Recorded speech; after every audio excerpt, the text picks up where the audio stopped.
The user can manage the subjects and their topics through the Subjects tab. The user can add a new subject or view an existing one. Also, he can upload study material related to a particular subject.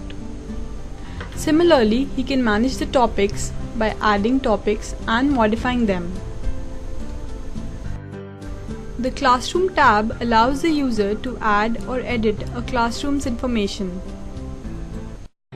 By Center tab, the user can manage different centers of an institute.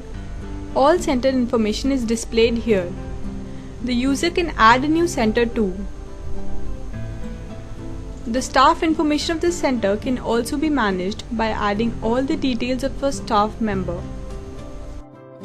Through Reports tab, the user can view daily income report by mentioning the time period.